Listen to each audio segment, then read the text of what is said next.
Hello, class. I'm Logan Cates, and I'm joined here by my fellow classmates, AJ Laracy and Brandon Davenport. And today we're going to be going over the theories of emotion. So, more specifically, things we're going to be going over. We're going to be going over the James Lange theory, the opponent process theory, the Schachter-Singer theory, the Cannon-Bard theory, the theory of cognitive appraisal, and the facial feedback theory. So we're going to get things started with the James Lange theory. And this is all about how you interpret your physical reactions, and your emotion reactions are dependent upon that. For example, you're in the woods and you see a huge grizzly bear, and you're shaking, you're trembling, and your heart is racing, and you conclude you are frightened because of these physical reactions. And now we have a video for you to see about the James Lange theory of emotion.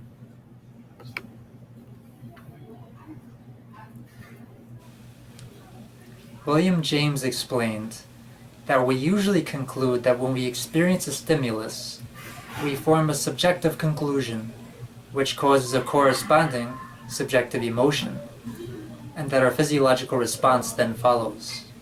For example, we see a lion, decide it is a fearful situation, and we feel fear. Then our hearts pound and we tremble.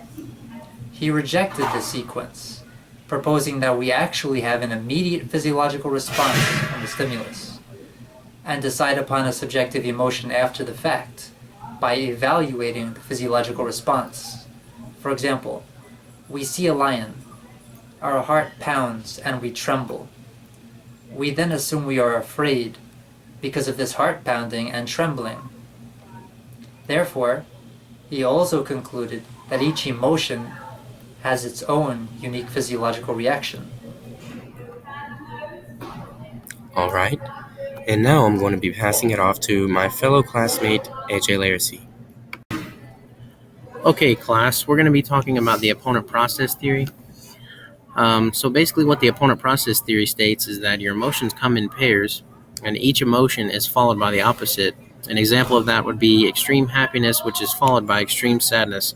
This occurs to maintain balance. And now we're going to be talking about the Cannon-Bard theory.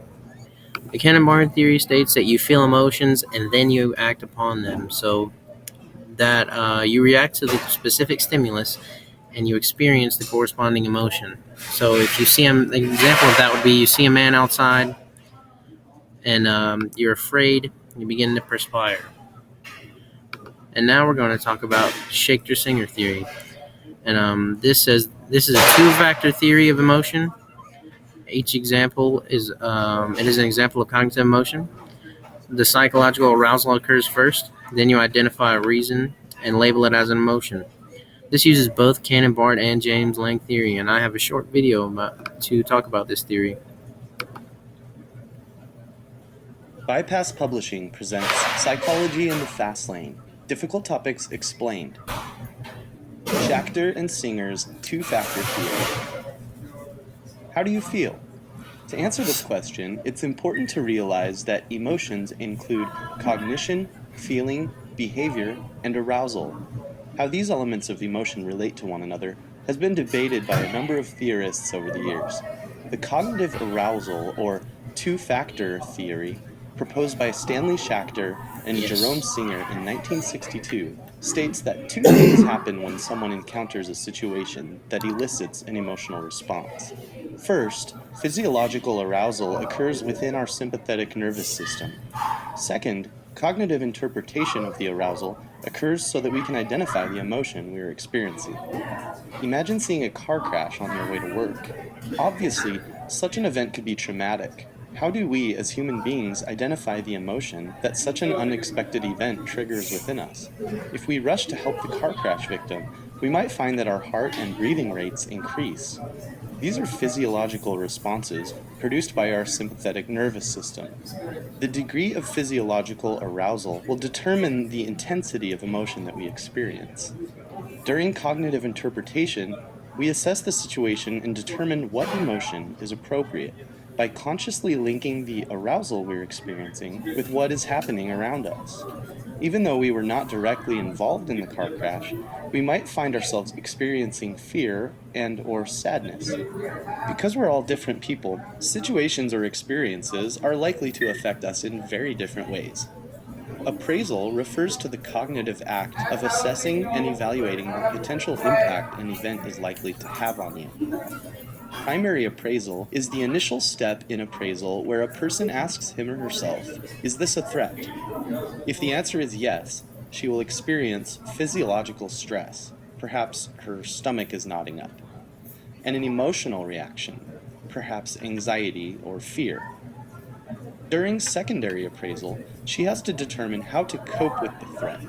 Initially, she may be worried about the life of the victim, and this may cause increased stress due to anxiety. So yes, the Schechter-Singer theory basically talks about what you feel and how to react with it and how to cope with that emotion. And now I'm going to pass it off to Brandon. Well, thank you for that, AJ. We're going to go ahead, we're going to skip down. We're going to talk about the theory of cognitive appraisal. So this is really simple. It's a lot like jealousy. So basically, something happens. I'll use the example that's on your screen. So a college professor, he gets promoted, right? He's going to be happy. But let's say he's got a friend who's actually very upset that because they didn't get the promotion, and that's going to make him mad because he thinks he deserves it. So it's a lot like jealousy. It's pretty simple. And this theory actually was come up with by Walter Kennan and Philip Bard, which I believe we already talked about both of them. So I'm going to go ahead. We're going to skip down to the next one. Oh, didn't mean to do that. All right, this is going to be our facial feedback theory. Now, guys, this is really simple. Basically, it's whenever you talk to somebody, you can see exactly what they're thinking based on the expression on their face. So you're happy, you're going to get a smile. You're angry, you're going to have like a frown.